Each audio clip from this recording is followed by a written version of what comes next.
complicated to fix, but we're back. Well sorted for now. Should be quite alright now. Second monitor, no, yeah, just took a little sorting out, but it's okay now. Get to our reading for now, and next adventure's on the way. We'll check it out. Alright. Gotta be great.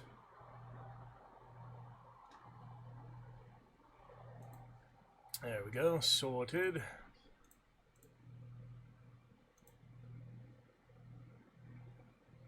There we go, sorted. Alright, should be fine now, just a little restream. Solve those technical issues. I think we're all good to go now. Just a little complicated here, the bunk bed setup. I still have some outlying cables, but it was not as bad as it was moments ago.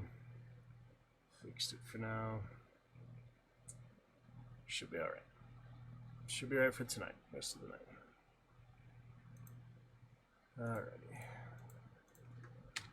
So then, let's see for our reading where we left off.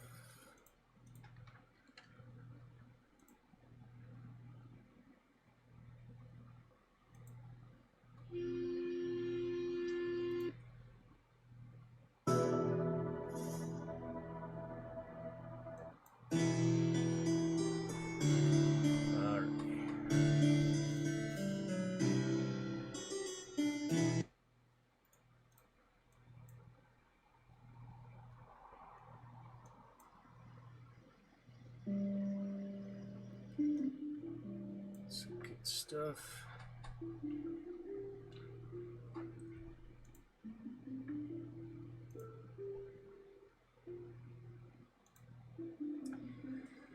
We left off with... I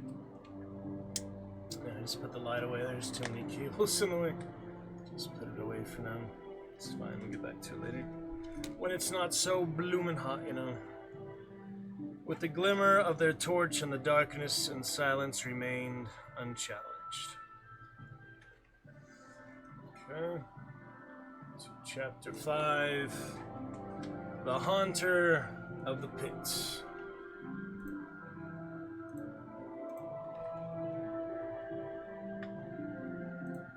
Haunter of the Pits.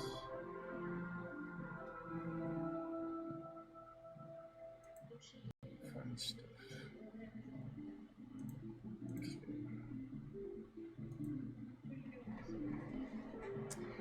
Conan lay still, enduring the weight of his chains and the despair of his position, which the stoicism of the wilds that had bred him.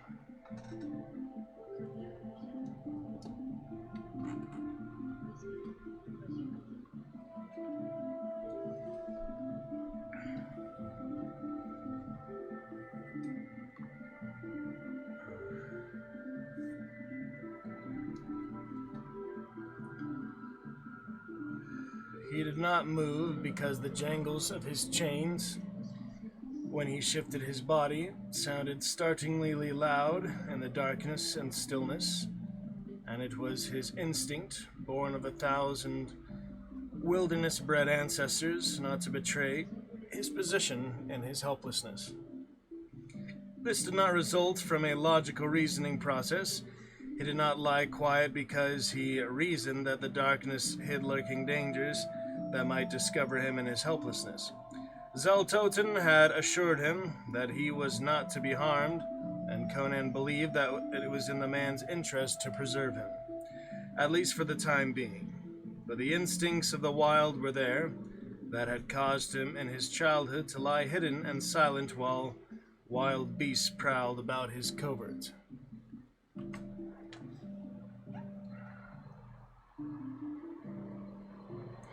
Even his keen eyes could not pierce the solid darkness.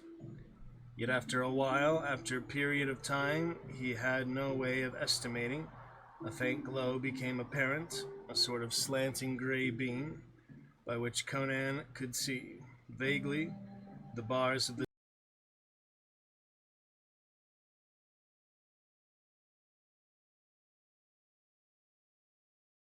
Perhaps the sun, too, would shine down the shaft, though on the other hand it might be closed by day.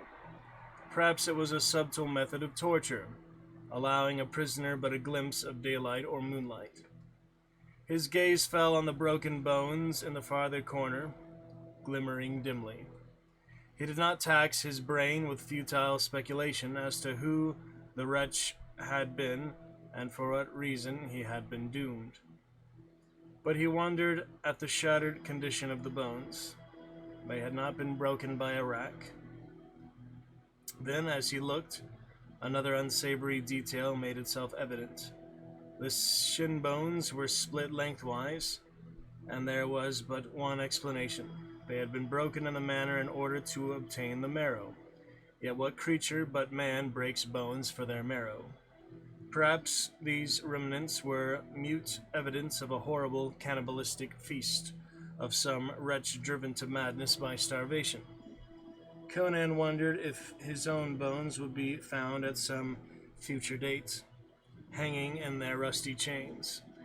He fought down the unreasoning panic of a trapped wolf. The Cimmerian did not curse, scream, weep, or rave as a civilized man might have done, but the pain and turmoil in his bosom were none the less fierce. His great limbs quivered with the intensity of his emotions. Somewhere, far to the westward, the Numidian host was slashing and burning its way through the heart of his kingdom. The small host of the Poetanians could not stand before them. Prospero might be able to hold Tarantia for weeks or months, but eventually, if not relieved, he must surrender to greater numbers. Surely the barons would rally to him against the invaders, but in the meanwhile he, Conan, must lie helpless in a darkened cell, while others led his spears and fought for his kingdom. The king ground his powerful teeth in red rage.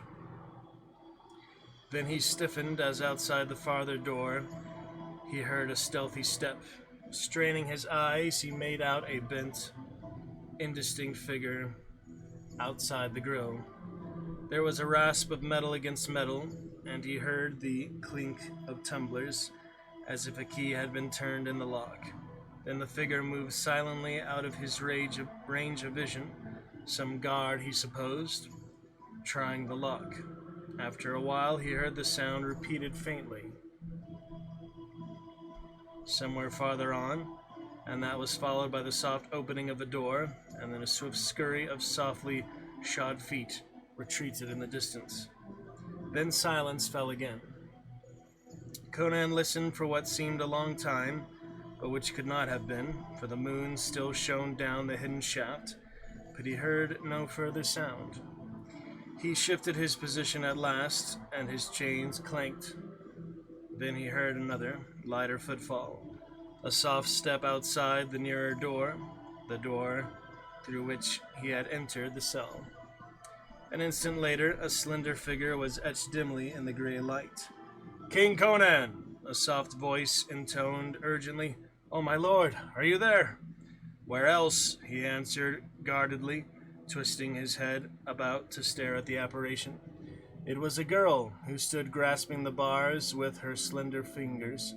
The dim glow behind her outlined her supple figure through the wisp of silk twisted about her loins and shone vaguely on jeweled breastplates. Her dark eyes gleamed in the shadows. Her white limbs glistened softly like alabaster. Her hair was a mass of dark foam, at the burnished luster of which the dim light only hinted. "The keys to your shackles and to the farther door," she whispered, and a slim white hand came through the bars and dropped 3 objects with a clink to the flags beside him. "What game is this?" he demanded. "You speak in the Numidian tongue, and I have no friends in Numidia. What devilry is your master up to now? Has he sent you here to mock me?" "It is no mockery." The girl was trembling violently. Her bracelets and breastplates clinked against the bars she grasped. "I swear by Mitra, I stole the keys from the black jailers. They are the keepers of the pits, and each bears a key which will only open one set of locks. I made them drunk. The one whose head you broke was carried away to a leech, and I could not get his key. But the others I stole. Oh, please do not loiter. Beyond these dungeons lie the pits, which are the doors to hell. Somewhat impressed, Conan tried the keys dubiously, expecting to meet only failure and a burst of mocking laughter. But he was galvanized to discover that one, indeed, loosed him of his shackles, fitting not only the lock that held them to the ring, but the locks of his limbs as well. A few seconds later, he stood upright, exulting fiercely in his comparative freedom. A quick stride carried him to the grill, and his fingers closed about a bar and the slender wrist that was pressed against it, imprisoning the owner, who lifted her face bravely to his fierce gaze. "Who are you, girl?" he demanded. "Why do you do this?" "I am only Zenobia," she murmured, with a catch of breathlessness, as if in fright. "Only a girl of the king's seraglio." "Unless this is some cursed trick," muttered Conan, "I cannot see why you bring me these keys." She bowed her dark head, and then lifted it, and looked full into his suspicious eyes. Tears sparkled like jewels on her long, dark lashes. "I am only a girl of the king's seraglio," she said, with a certain proud humility. "He has never glanced at me, and probably never will. I am less than one of the dogs that gnaw the bones in his banquet hall. But I am no painted toy. I am of flesh and blood. I breathe, I hate, fear, rejoice, and love, and I have loved you, King Conan, ever since I saw you riding at the head of your knights along the streets of Belvirus when you visited King Nemed years ago. My heart tugged at its strings to leap from my bosom and fall into the dust of the street under your horse's hooves." Color flooded her countenance as she spoke, but her dark eyes did not waver. Conan did not at once reply. Wild and passionate and untamed he was, yet any but the most brutish of men must be touched with a certain awe or wonder at the bearing of a woman's naked soul.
She bent her head then, and pressed her red lips to the fingers that imprisoned her slim wrist.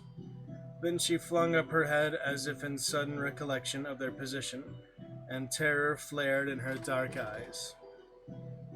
"Haste," she whispered urgently. "It is past midnight. You must be gone." "But won't they skin you alive for stealing these keys?" "They'll never know. If the black men remember in the morning who gave them the wine, they will not dare admit it that the keys were stolen from them while they were drunk. The key that I could not obtain is the one that unlocks this door. You must make your way to freedom through the pits. What awful perils lurk beyond that door I cannot even guess, but greater danger lurks for you if you remain in this cell." "King Tarascus has returned." "What, Tarascus?" "Aye, he has returned in great secrecy, and not long ago he descended into the pits and then came out again, pale and shaking, like a man who has dared a great hazard. I heard him whisper to his squire, Aridius, that despite Zeltotin, you should die. What of Zeltotin? Murmured Conan. He felt her shudder. Do not speak of him, she whispered. Demons are often summoned by the sound of their names. The slaves say that he lies in his chamber, behind a bolted door, dreaming the dreams of the Black Lotus. I believe that even Tarascus secretly fears him, or he would slay you openly. But he has been in the pits tonight, and what he did here, only Mitra knows. I wonder if that could have been Tarascus who fumbled at my cell door a while ago, muttered Conan.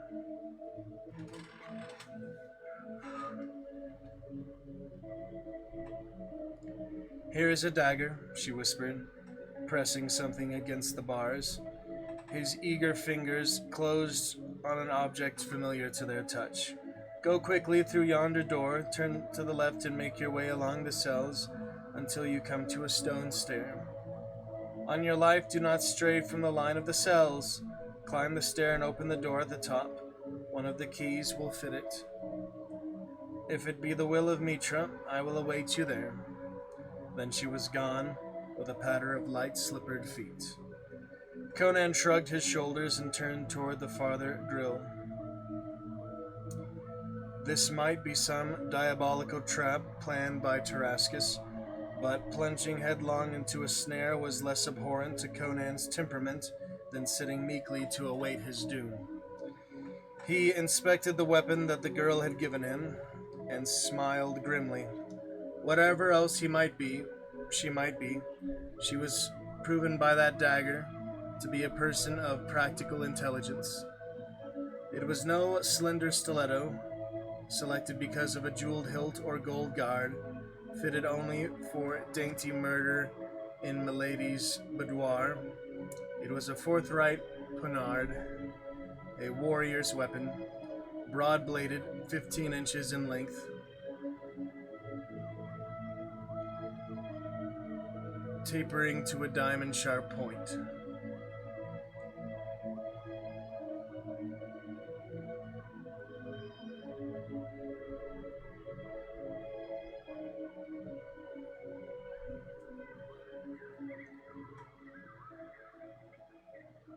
He grunted with satisfaction. The feel of the hilt cheered him and gave him a glow of confidence. Whatever webs of conspiracy were drawn about him, whatever trickery and treachery ensnared him, this knife was real. The great muscles of his right arm swelled in anticipation of murderous blows. He tried the farther door, fumbling with the keys as he did so. It was not locked, yet he remembered the black man locking it. That furtive bent figure then had been no jailer, seeing that the bolts were in place. He had unlocked the door instead. There was a sinister suggestion about that unlocked door, but Conan did not hesitate. He pushed open the grill and stepped from the dungeon into the outer darkness. As he had thought, the door did not open into another corridor. The flagged floor stretched away under his feet, and the line of cells ran away to right and left behind him. But he could not make out the other limits of the place into which he had come. He could see neither the roof nor any other wall. The moonlight filtered into that vastness only through the grills of the cells, and was almost lost in the darkness. Less keen eyes than his could scarcely have discerned the dim gray patches that floated before each cell door. Turning to the left, he moved swiftly and noiselessly along the line of dungeons, his bare feet making no sound on the flags. He glanced briefly into each glimmer of naked white bones. These pits were a relic of a grimmer age, constructed long ago when Belvirus was a fortress rather than a city. But evidently their more recent use had been more extensive than the world guessed.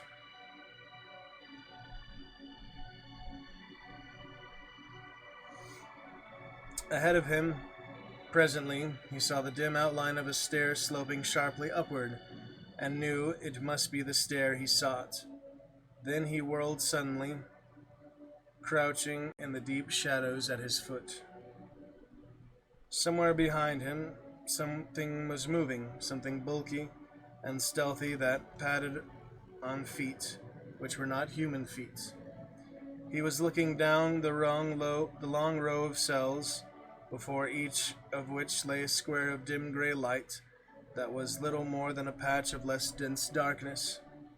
But he saw something moving along these squares. What it was he could not tell, but it was heavy and huge, and yet it moved with more than human ease and swiftness.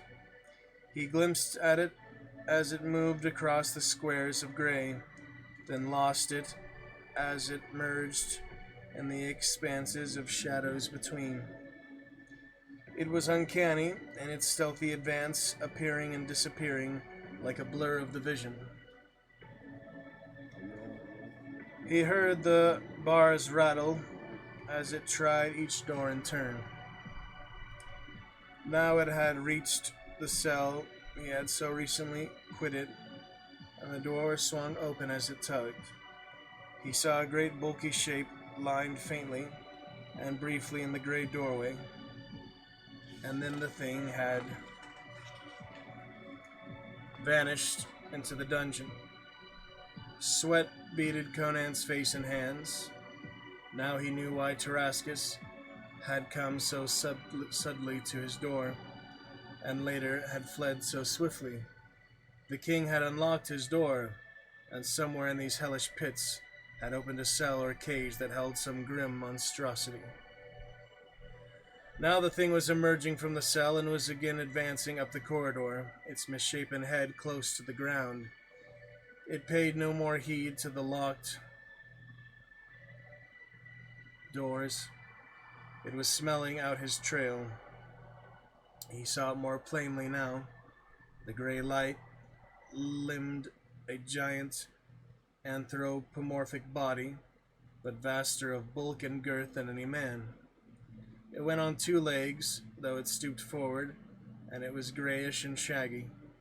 Its thick coat shot with silver, its head was a grisly travesty of the human. Its long arms hung nearly to the ground. Conan knew it at last, understood the meaning of those crushed and broken bones in the dungeon, and recognized the haunter of the pits. It was a gray ape, one of the grisly man-eaters from the forests that wave on the mountainous eastern shores of the Sea of Viliet. Half mythical and altogether horrible, those apes were the goblins of Hyborian legendary, and were in reality ogres of the natural world, cannibals and murderers of the nighted forests.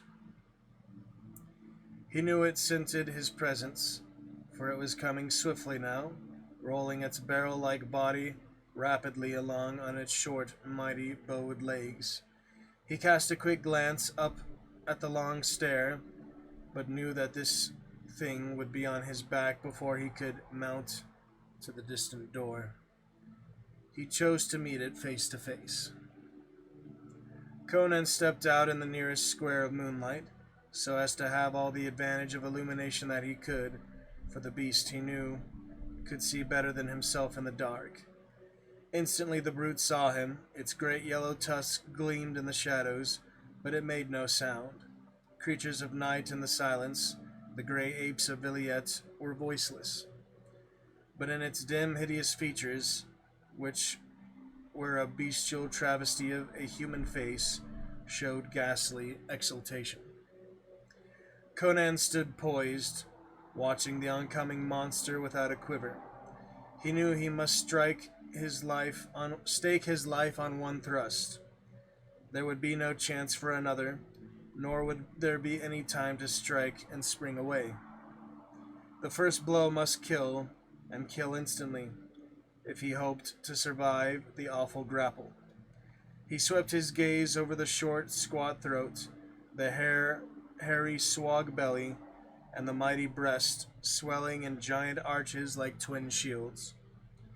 It must be the heart, better to risk the blade being deflected by the heavy ribs than to strike in where a stroke was not instantly fatal, which, with full realization of the odds, Conan matched his speed of eye and hand and his muscular power against the brute might and ferocity of the man-eater. He must meet the brute breast to breast, strike a death blow, and then trust to the ruggedness of his frame to survive the instant of manhandling that was certain to be his. As the ape came rolling in on him, swinging wide its terrible arms, he plunged in between them and struck with all his desperate power. He felt the blade sink to the hilt in the hairy breast, and instantly, releasing it, he ducked his head and hunched his whole body into one compact mass of knotted muscles, and as he did so, he grasped the closing arms and drove his knee fiercely into the monster's belly, bracing himself against that crushing grapple. For one dizzy instant, he felt as if he were being dismembered in the grip of an earthquake. Then suddenly he was free, sprawling on the floor, and the monster was gasping out its life beneath him. Its red eyes turned upward, the hilt of the poignard quivering in its breast. His desperate stab had gone home. Conan was painting as if after long conflict, trembling in every limb. Some of his joints felt as if they had been dislocated, and blood dripped from scratches on his skin where the monster's talons had ripped. His muscles and tendons had been savagely wrenched